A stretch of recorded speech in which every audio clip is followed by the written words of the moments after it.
This is Rock and Roll English. Real people, real English. Here's your host, Martin Johnston.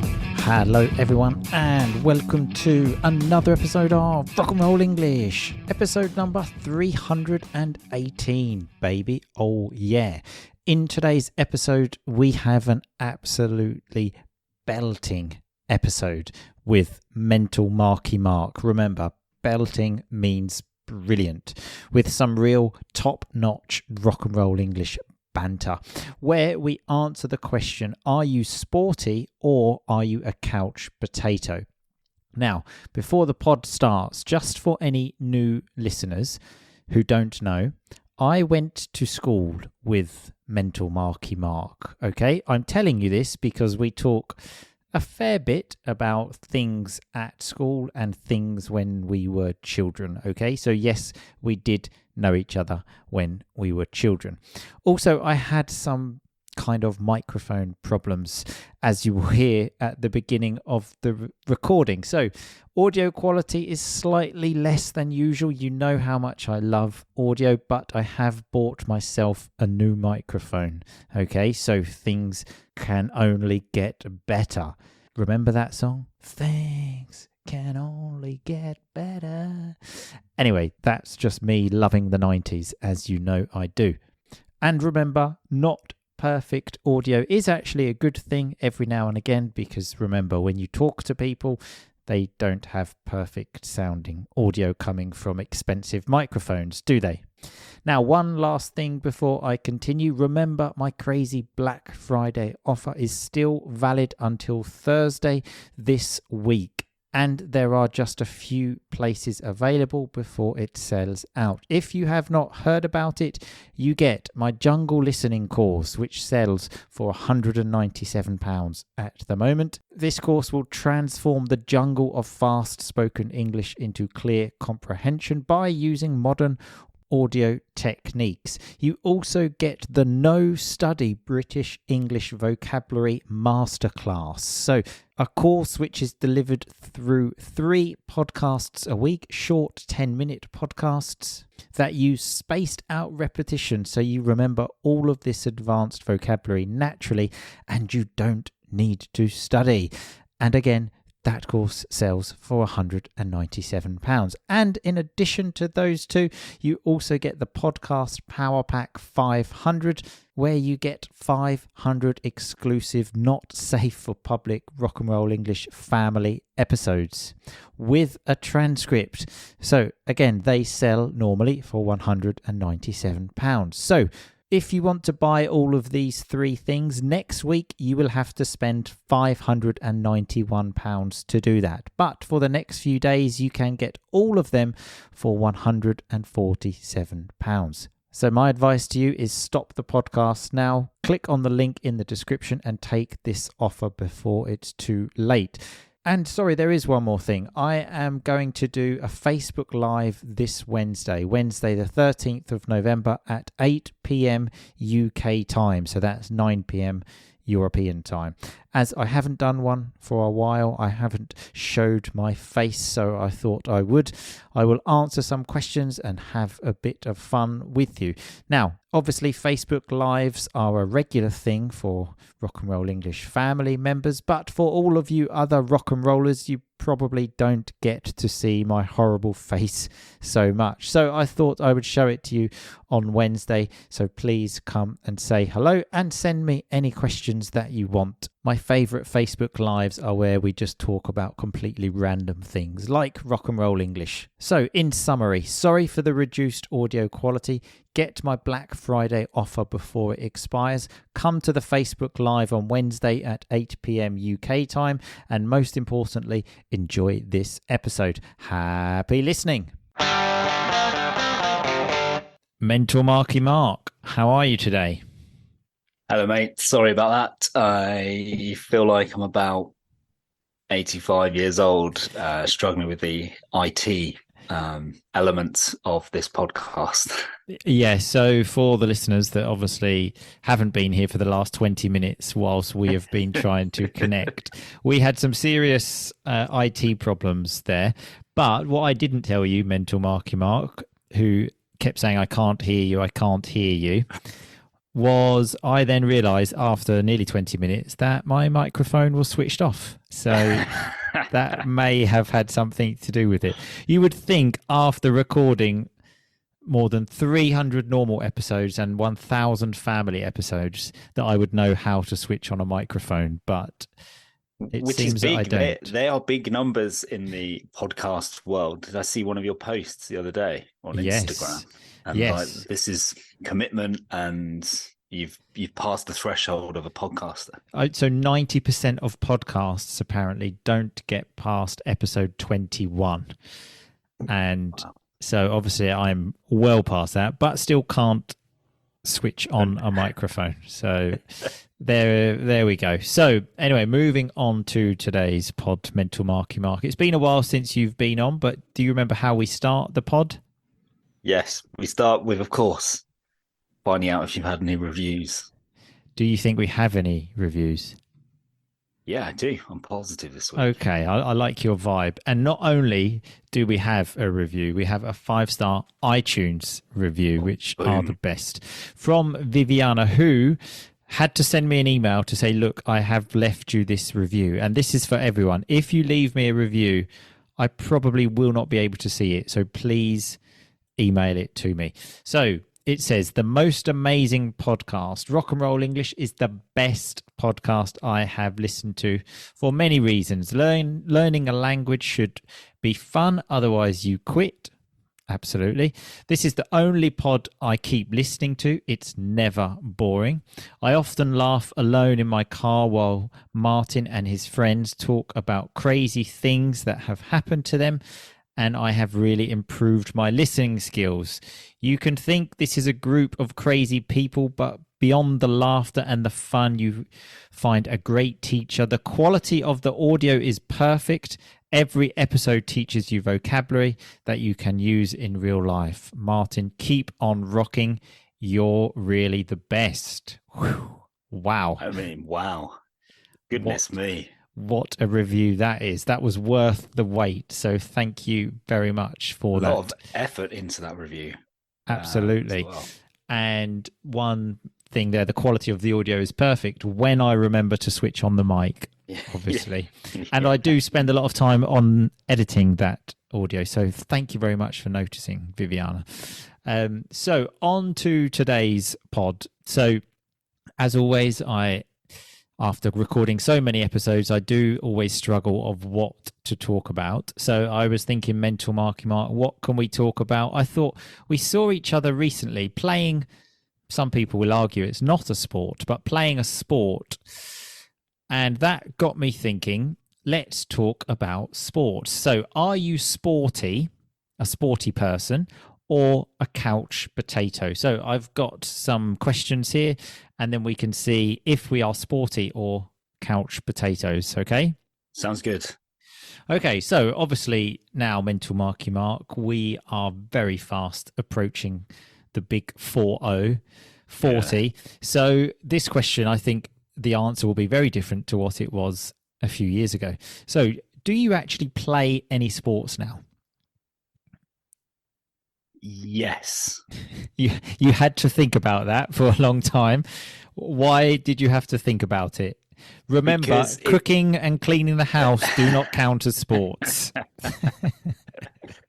It's a yes, but it's not a regular weekly hobby. Right. It is on occasion. I will try and play this sport. And what is the sport you're talking about? I hate myself for saying it because it shows my age. And ballet dancing? It's not ballet dancing. Here we go. There's always can't get away with it. Why do I still come on this podcast?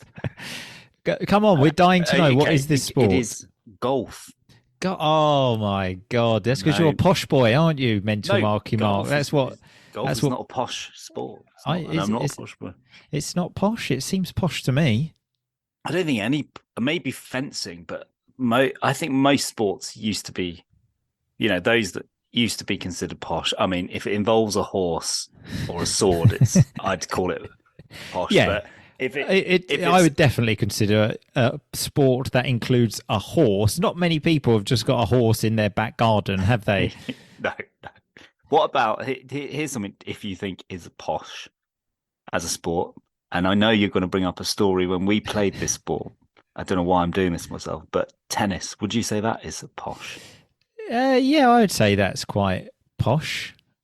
Quite posh. Definitely, though, for me, the posh sports are rugby, golf, and even cricket a bit, basically. Anything that's not football is posh for me, for a poor peasant like me.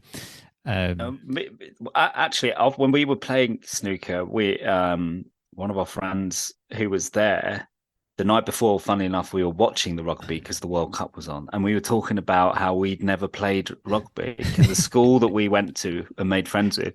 The PE teachers, the PE department was not particularly broad in its teaching of sport, and actually now I'm in the job that I am exposed to a lot of privileged people who went to private school. And if you'd ask them, do you think I'm sporty? They would say no, and they would laugh because they all play rugby and they all row and they all, rowing, we're talking of posh sport. So rowing, obviously you're in a boat, and if you don't know, you have to look up that word, I suppose. And rowing the boat, yeah, that is definitely a posh sport. Well, we're more of the sort of salt of the earth football type people, really. Because the great thing about football, you only need a ball to play. That's it. You don't need a horse or a boat, which generally most people don't have access to. You just need a ball and then you're ready to go. And speaking of football, I recently have started again playing Tuesday nights at 9 p.m. So it's late. When I got the phone call to say, do you want to play at 9 p.m. This was at about 7, and I was thinking, like, are you fucking mental? I go to bed at 9:30, exactly. So it doesn't leave me much time for a shower or whatever. But I couldn't refuse. So I've played a few times now, and every time I do play, it does remind me of how old I am. So I play on Tuesday, and I would say my body feels 100% normal again on Sunday. So yeah. Do you know? So when I was in the US, I played 5-a-side or 7-a-side football every week. Please tell me you didn't call it soccer. I had to. I didn't call it soccer. God. I didn't call it soccer, but obviously you had to. When in Rome, as they say. But I knew that I was getting old when one of the younger players, and you'll love this. Do you know when? If you turn your back on the person throwing it in, this young university kid threw the ball at my back from a throw in, so it just bounced back to him, and he could then run past me. And I was like, "This is a low point in my life, lower than missing an open goal in the Essex Cup final when we were 18 as well, which still haunts me to this day." So had a very good opportunity to score the winning goal and to be the hero. I remember that, and there was a part of me that obviously was disappointed you didn't score, but the other part thinking he doesn't deserve to be the hero anyway. So I'm glad he missed. You always had an important role from the substitutes bench, though, for the school football team, didn't you, Mental Marky Mark? Yeah, I turned up. Still got the winner's medal, though. So, Ole Gunnar Solskjaer. Yeah, not sure how many people will know who Ole Gunnar Solskjaer is, but for any Norwegian people, they probably will. So the next question, so this is lifetime. Have you ever played in any clubs, like any sporting clubs, football clubs? Well, at school, I played for primary school, Perry Street. You probably played against them, and the Whittam Nomads at secondary school. So, with James Nolan, yeah. So there's lots of names which everyone can just ignore there. But I was when I was thinking about this, because it's common in England to play for a Sunday league football team, certainly where we grew up. And if I'm not mistaken, you played for a team called the Invincibles. Is this right? That was correct. And I mean, Martin is taking us back to when we were 11, 12 years old. And I don't know why you're bringing this up. Well, so I saw that question And I thought I'll put that in. And then obviously I start thinking about possible answers. And when I thought about that, your team, I don't know why I didn't laugh at you so much at school, because your team were the opposite of being the Invincibles. I don't think we ever won. I think it was a new club set up by one of the dads. And I mean, to call yourself the Invincibles, so like literally we cannot be beaten, and every week you're getting slaughtered, so heavily beaten. I mean, whose idea? That's just it crazy. It wasn't any of the 11-year-olds' idea, was it? I would have been too embarrassed to play for them, the Invincibles. Yeah, I don't know. I should have really played one season there, I think. Maybe. Right. Okay. Yeah, I remember playing against the Invincibles, and I think we won about 7-0. But who did you play for? Lots of different teams. I was a journeyman, as they say, moving between teams. Why did you play for lots of different teams? Why didn't you settle? Just I was always striving for more, mental Mark. Okay, striving for better. So okay, the next question. Okay, so did you enjoy PE at school? Physical education, that being PE. Did you enjoy that subject? I did. I thought it was all right, but again, it was quite limited at our school. I enjoyed basketball. That was good. Yeah, I wasn't a big fan of basketball, actually. And the PE in general, actually, even though obviously I liked sport, I liked football. Number one, obviously in England, you have to bring your PE kit to school. So you had to bring extra clothes, like different shoes, and you have to carry that in your bag. So that was already a ball ache. And number two, I think maybe I mentioned this on a pod with Boom Boom once. The showering, remember that? Mental Mark? Yeah. And communal showers. And so 11 years old, you start a new school. There's lots of people you don't know. It's a quite sort of tender age anyway. And then you've got PE teachers telling you to take your pants off and wash your penis in front of everyone. It was horrific, wasn't it? Story, especially when you have a chap called Mark Thompson in your year group who had reached puberty far before any of us.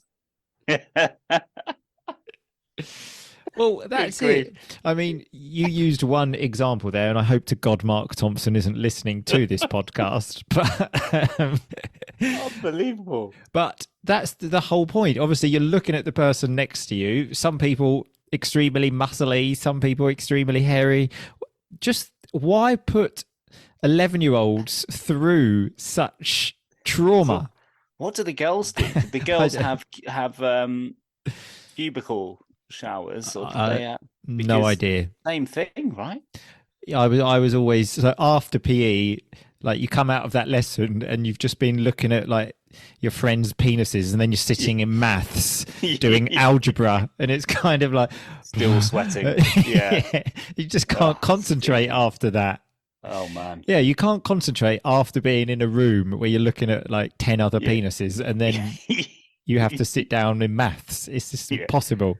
I don't know if they still do that at school, but I wonder.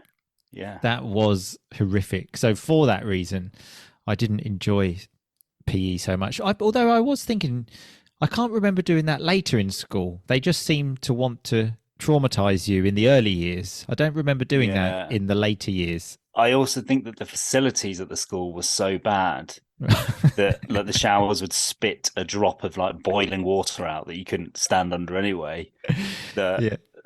You just stank for the rest of the day or whatever. I can't remember. You were probably more dirty after the shower than before anyway. Okay, so next question, more about now. How much do you sit every day? Are you a sitter, or are you up and about? I sit a lot, but I can't focus for more than like 20 minutes, so I get up and around. Okay. I've got myself a stand-up desk, which I'm not using at the moment, but I do have one because sometimes I actually think I am going to fall asleep. I have actually had lessons in the past during the day, and they're talking, the student will be talking, And then sometimes, like, you know, like when you're sort of falling into that sleep and you get strange thoughts. I remember once thinking about Cristiano Ronaldo, and I nearly called my student Cristiano. Oh my! I mean, you got a 5-star review at the top of this. You're going to get a 1-star. Well, review. 1-star, exactly. To sleep. The teacher daydreams about football icons. Yeah, well, it's just if I'm sitting down. Yeah, so the sitting down thing. Well, this kind of actually leads me nicely to the next question. They're quite connected, I think, and kind of what we spoke about in our very brief pre-podcast chat. Do you feel full of energy when you wake up in the morning? Absolutely not. I feel exhausted before my alarm even goes off. Yeah, well, I honestly, I don't even set an alarm because there's just no point. There's absolutely no way that I could ever maximum, like, the children are not up by like absolute maximum 7, and that means like they've probably gone to sleep at 5, and they will be up at 7. So yeah, when I wake up in the morning, I feel like I've been punched in the face. Yeah. And I imagine a lot of your listeners, annoyingly, are students, young. Probably, I don't know. What's the average age? It's in their 20s. It's a tough one. A tough one. Or I suppose the other end where kids are older. I suppose. I don't think there were many sort of that have the. I'm not surprised. Yeah. Who wants to listen to a podcast when you've got young kids? Exactly. So, and then because I don't feel full of energy, then if I do go for the sit down option at my desk, then it is actually difficult to find the energy to live. So this one is more like a couch potato kind of question. So have you ever fallen asleep when reading a book? Yes. Yeah. Yes. I maximum, because I only tend to read a book at night, but it's that if I want to go to sleep, I'll start reading a book, 1 chapter maximum. I actually stopped trying to do this because I remember when I was living in London with Boom Boom, actually, there was a book. So I lived with Boom Boom for 2 years, and I don't think I got past page 1 of that book because every night I used to wake up with that book on my face, and I just thought, this is not a good idea. So I had to give up. Even in the day, reading books, I can't, plow through them. I just have to meter it to a couple of chapters tops. Yeah. That's why small chapters are best, aren't they? Because when you've got a really long chapter, because you don't want to stop reading in the middle of a chapter, do you? You have to get to the end of the chapter. But when the chapter's like 30, 40 pages, you're thinking, fucking hell, I'm never going to get to the end of this. But when you've just got those short ones, it's much better. And then you start reading it. I have to, you leave it for a week or 2 weeks, you're still by your bed, so then you just start again, and you start again about 6 times until you go, nah, done with the book. Take it back to the library or put it on the shelf. Yeah.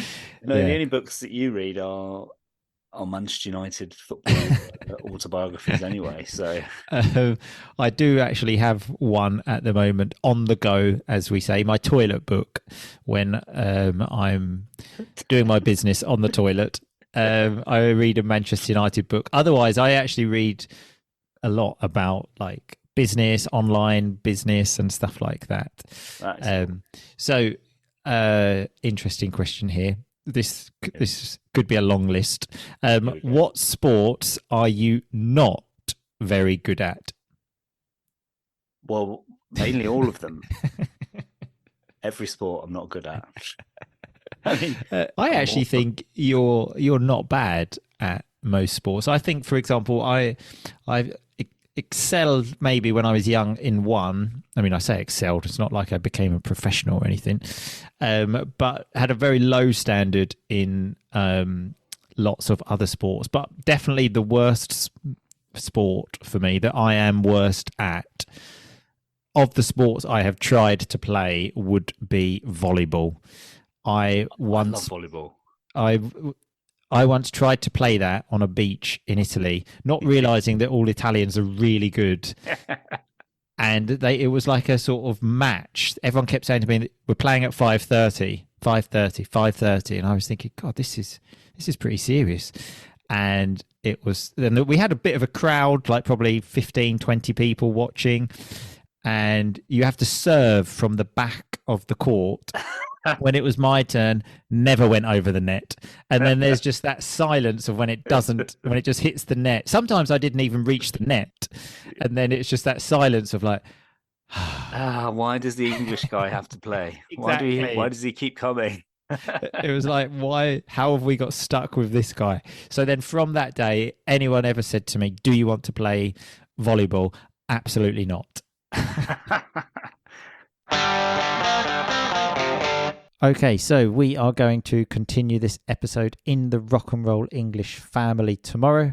So it is for all members. If you want to listen to the rest of the conversation where, like usual, we go a bit more personal and talk about my son's baptism and lots of other personal things, then you need to join the Rock and Roll English family where you get more than 1,000 extra episodes, transcripts for the podcast, weekly online lessons with me, and also the chance to be part of, in my opinion, the greatest English learning community in the world, where you can speak to me and people from around the world on a daily basis. Again, if you're interested, stop the podcast. There will be a link in the description.